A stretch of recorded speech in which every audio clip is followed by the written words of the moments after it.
திருவள்ளூர் அருகே இறால் ஆலையில் அமோனியா வாயு கசிந்த சம்பவத்தில் மேலும் 2 இளம் பெண்கள் உயிரிழந்ததை அடுத்து பலி எண்ணிக்கை 4ஆக உயர்ந்துள்ளது. மருத்துவமனையில் சிகிச்சை பெற்று வரும் பலரது நிலைமை கவலைக்கிடமாக உள்ளதால் பலி எண்ணிக்கை அதிகரிக்கும் என்றும் அஞ்சப்படுகிறது. இதுகுறித்து விரிவான தகவல்களை தர ஸ்டான்லி மருத்துவமனை வளாகத்தில் செய்தியாளர் மணிவண்ணன், ராஜீவ்காந்தி மருத்துவமனை வளாகத்தில் செய்தியாளர் ஜானகிராமன் ஆகியோர் தயாராக உள்ளனர். அவர்களிடம் பேசலாம். முதலில் மணிவண்ணனிடம் பேசலாம். வணக்கம் மணிவண்ணன்.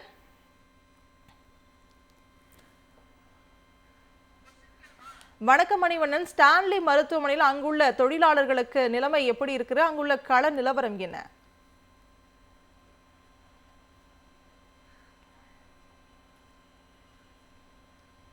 வணக்கம். திருவள்ளூர் மாவட்டம் ஊத்துக்கோட்டை வட்டம் பெரியபாளையம் அருகே இருக்கக்கூடிய கன்னிகைப்பேர் என்ற கிராமத்தில் இறால் பதப்படுத்தும் தொழிற்சாலை என்பது இருக்கிறது. வண்ணாரப்பேட்டையைச் சேர்ந்த மோகன், அவருடைய சகோதரர் ஜெகன் ஆகியோர் இந்த தொழிற்சாலையை நடத்தி வருகிறார்கள். இந்த தொழிற்சாலையிலிருந்து இறால் அதே போல மீன்கள் பதப்படுத்தப்பட்டு வெளிநாடுகளுக்கு ஏற்றுமதி செய்யப்படுகிறது. கன்னிகைப்பேர் கிராமத்தில் இருக்கக்கூடிய இந்த தொழிற்சாலையில வடமாநிலத்தைச் சேர்ந்த பெண்கள் அதிக அளவில் பணியாற்றி வருகிறார்கள். குறிப்பாக 2 ஷிஃப்ட்டுகளாக அவர்கள் பணியாற்றி வருகிறார்கள். முதல் ஷிஃப்ட்டில் 200 பேரும், இரண்டாவது ஷிஃப்ட்டில் 200 பேரும் பணியாற்றி வந்திருக்கிறார்கள். நேற்று ஞாயிறு விடுமுறை தினம் என்பதால் குறைந்த அளவே, அதாவது 100 பேர் ஷிஃப்ட்டில் பணியாற்றி வரும் பொழுது நேற்று காலையில் பார்த்தீங்கன்னா அங்கு அமோனியா வாயு கசிவு என்பது ஏற்பட்டது. இதனால அங்கு பணியில் இருந்த 65 பேர், 60 பெண்கள், 5 ஆண்கள் இந்த அமோனியா வாயு கசிவு ஏற்பட்டு மூச்சு திணறலால் அவர்கள் அங்கேயே மயங்கி விழுந்த ஒரு சூழல் என்பது ஏற்பட்டு இருக்கிறது. 35 பேர் தங்களுடைய உயிரை பாதுகாப்பதற்காக அங்கிருந்து வெளியே ஓடி வந்திருக்கிறார்கள். அந்த 65 பேருக்கு பலருக்கு அங்கேயே கண்ணில் அதே போல மூக்கில் இருந்து ரத்தம் கசிந்திருக்கிறது. பலர் அங்கேயே கவலைக்கிடமாக இருந்திருக்கிறார்கள். உடனடியாக அங்கு இருப்பவர்கள் காவல்துறையினர் மற்றும் அதே போல 108க்கு ஆம்புலன்ஸுக்கு தகவல் தெரிவித்தனர். ஆனால் கால தாமதமாகவே அந்த பகுதிக்கு ஆம்புலன்ஸ் சென்றிருப்பதாக முதற்கட்ட ஒரு தகவல் என்பது தெரிவிக்கிறது. 65 பேரை அங்கிருந்து சென்னைக்கோ அல்லது அருகாமையில் இருக்கக்கூடிய திருவள்ளூர் உள்ளிட்ட பகுதிகளுக்கு தான் கொண்டு வர வேண்டும் உள்ளிட்ட ஒரு சூழல் என்பது இருக்கிறது. காலதாமதமாக ஆம்புலன்ஸ் அந்த பகுதிக்கு சென்றிருக்கிறது.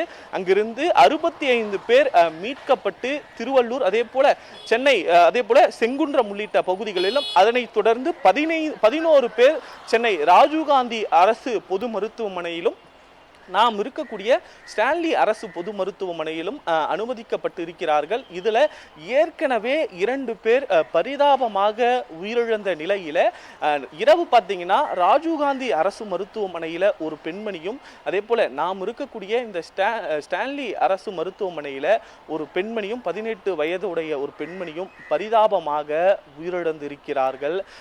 மீதமுள்ளவர்களுக்கு இங்கு 11 பேர்ல மீதமுள்ள 10 பேருக்கு தீவிர சிகிச்சை என்பது அளிக்கப்பட்டு வருகிறது. குறிப்பாக இவர்கள் அனைவருமே வடமாநிலத்தை சேர்ந்தவர்கள். ராஜஸ்தான், பீகார் அதே போல வடகிழக்கு மாநிலத்தை சேர்ந்தவர்களாக இருக்கிறார்கள். தமிழ்நாட்டை சேர்ந்தவர்களும் அங்கு சிறிதளவில் பணியாற்றி வந்திருக்கிறார்கள். உடனடியாக இந்த தொழிற்சாலையின் உரிமையாளர்கள் மோகன், ஜெகன், மேலாளர் உள்ளிட்ட 3 பேர் கைது செய்யப்பட்டிருந்தாலும் அங்கு ஆம்புலன்ஸ் விரைவது காலதாமதமானது, மீட்பு பணியை தொடங்குவது காலமானதே இந்த உயிரிழப்பு அதிகரிப்பதற்கு காரணம் என்றும் பார்க்கப்படுகிறது. அமோனியா என்பது ஒரு நச்சு வாயுவாகவே பார்க்கப்படுகிறது. ஏனென்றால் விவசாய நிலங்களுக்கு பயன்படுத்தக்கூடிய உரங்கள்ல அதிக அளவு இந்த அமோனியா பயன்படுத்தப்படும். அதே போல பதப்படுத்தக்கூடிய பொருட்கள், மீன்கள், இறால்கள் உள்ளிட்ட இந்த பொருட்களுக்கு இந்த அமோனியா என்பது பயன்படுத்தப்படும். குளிரூட்டப்பட்ட அறையில இந்த வாயுவை பயன்படுத்துவார்கள். இந்த நிலையில்தான் நேற்று இந்த விபத்து என்பது ஏற்பட்டிருக்கிறது. பாதுகாப்பு குறைபாடு ஏதேனும் இருக்கிறதா அல்லது எப்படி இந்த விபத்து நடந்தது என்பது குறித்து அதிகாரிகள் உடனடியாக விசாரணையை மேற்கொள்ள வேண்டும் என்பது அந்த பகுதி மக்களுடைய ஒரு ஒற்றை கோரிக்கையாக இருக்கிறது.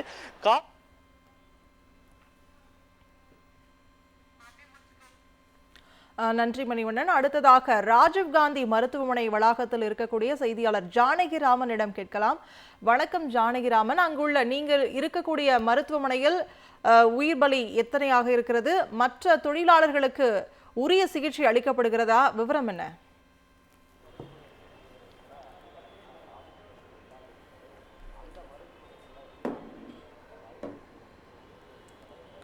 வணக்கம் ஜானகிராமன். திருவள்ளூர் மாவட்டம் பெரியபாளையம் அடுத்த மஞ்சக்கரணையில் உள்ள தனியார் இறால் பதப்படுத்தும் தொழிற்சாலையில் நேற்று திடீரென அம்மோனியா வாயு கசிவு ஏற்பட்டதில் அங்கு பணியாற்றி வந்த சுமார் 70க்கும் மேற்பட்ட தொழிலாளர்கள் மூச்சு திணறல் போன்றவற்றால் கடுமையாக பாதிக்கப்பட்டனர். பாதிக்கப்பட்ட தொழிலாளர்களை முதற்கட்டமாக அங்கு இருக்கும் மருத்துவமனையில் சிகிச்சைக்காக அனுமதிக்கப்பட்டு கூடுதல் சிகிச்சைக்காக கடுமையாக பாதிக்கப்பட்டவர்களை கூடுதல் சிகிச்சைக்காக சென்னையில் உள்ள அரசு மருத்துவமனைக்கு அனுப்பி வைக்கப்பட்டனர். குறிப்பாக இந்த ராஜீவ்காந்தி அரசு மருத்துவமனையில் 11 பேரும், ஸ்டான்லி மருத்துவமனையில் 11 பேரும் அனுமதிக்கப்பட்டு அவர்களுக்கு வென்டிலேட்டர் உதவியுடன் கூடுதலாக அந்த உயர்மட்ட சிகிச்சை அளிக்கப்பட்டு வருகிறது. தொடர்ந்து இந்த பாதிக்கப்பட்டோரின் உடல்நிலை கவலைக்கிடமாக இருப்பதாகவும் மருத்துவமனை தகவல்கள் வெளியாகியுள்ளது. மேலும் தொடர்ந்து நேற்று முதல் பார்க்கும்போது தற்போது வரை 4 பேர் இந்த சம்பவத்தில் உயிரிழந்ததாக சொல்லப்படுகிறது. மேலும் நேற்று இந்த சம்பவம் நடந்தது முதல் தற்போது வரை பார்க்கும்போது, அதாவது நேற்று முதல் பார்க்கும்போது 7 முதல் 9 பேர் வரை இந்த சம்பவத்தில் வாயு கசிவினால் 7 முதல் 9 பேர் வரை உயிர்ந்துள்ளதாக பல கட்ட தகவல்கள் நமக்கு வெளியானது. ஆனால் இந்த விவகாரத்தை ஆளும் தாவேகா அரசு மூடி மறைக்கும் விதமாக செயல்படுகிறது. குறிப்பாக சொல்ல போனோமானால் இந்த விவகாரத்தில் நேற்று ஆய்வு செய்ய வந்த அமைச்சர்கள் பேசும்போது 2 பேர் இந்த விவகாரத்தில் உயிர்ந்துள்ளதாக ஒரு முன்னுக்கு பின்னான ஒரு கருத்தை தெரிவித்தனர். தொடர்ந்து அந்த அமைச்சர்களின் செயல்களை பார்க்கும்போது மற்றொரு புறம் மருத்துவர்கள் தரப்பில் சொன்ன போது இந்த பாதிக்கப்பட்ட தொழிலாளர்கள் கடுமையாக பாதிக்கப்பட்டுள்ளதாகவும் அவர்களின் உடல்நிலை மிகவும் மோசமாக உள்ளது, அதனால் உயிரிழப்போரின் எண்ணிக்கை இன்னும் அதிகரிக்கிறதுக்கான ஒரு வாய்ப்பு இருக்கிறது என்ற அதிர்ச்சியான தகவலும் நமக்கு கிடைக்கிறது. இப்படியான சூழலில் 2 பேர் மட்டும் உயிரிழந்துள்ளதாக அமைச்சர்கள் சொன்ன கருத்தை பார்க்கும்போது ஆளும் அரசு இந்த விவகாரத்தை மூடி மறைக்கும் விதமாக செயல்படுகிறது என்பதையும் நான் தொடர்ந்து தற்போது பார்க்க முடிகிறது. மேலும் நாம் ஏற்கனவே சொன்னது போல் இந்த விவகாரத்தில் பாதிக்கப்பட்ட தொழிலாளர்கள் நிலை மிகவும் கவலைக்கிடமாக உள்ளது. அவர்களின் உடல்நிலை குறித்து மருத்துவர்களும் தொடர்ந்து கண்காணித்து வருகின்றனர். அது மட்டுமின்றி இந்த விவகாரத்தில் பாதிக்கப்பட்ட தொழிலாளர்களை சந்திக்க தமிழக அரசின் சார்பில் பல துறை அமைச்சர்களும் மற்ற சட்டமன்ற உறுப்பினர்களும் தொடர்ந்து இந்த மருத்துவமனைக்கு வந்து பாதிக்கப்பட்ட தொழிலாளர்கள் உடல்நிலை எவ்வாறு இருக்கிறது என்பது குறித்தும் மருத்துவர்களிடம் கேட்டறிந்து வருகின்றனர். அது மட்டுமின்றி இந்த பாதிக்கப்பட்ட தொழிலாளர்களின் குடும்பத்திற்கு வழங்கப்படும் இழப்பீடு நிதியையும் அரசு உயர்த்தி வழங்க வேண்டும் என்றும் இது போன்ற சம்பவங்கள் இனிமேல் நிகழாமல் இருக்க மற்ற தொழிற்சாலைகளில் முறையான பாதுகாப்பு அம்சங்களையும் தமிழ்நாடு அரசு அமைக்க வேண்டும் என்றும் மற்ற சட்டமன்ற உறுப்பினர்களும் அரசியல் கட்சி தலைவர்களும் தொடர்ந்து தமிழக அரசுக்கு கோரிக்கை வைத்து வருகின்றனர்.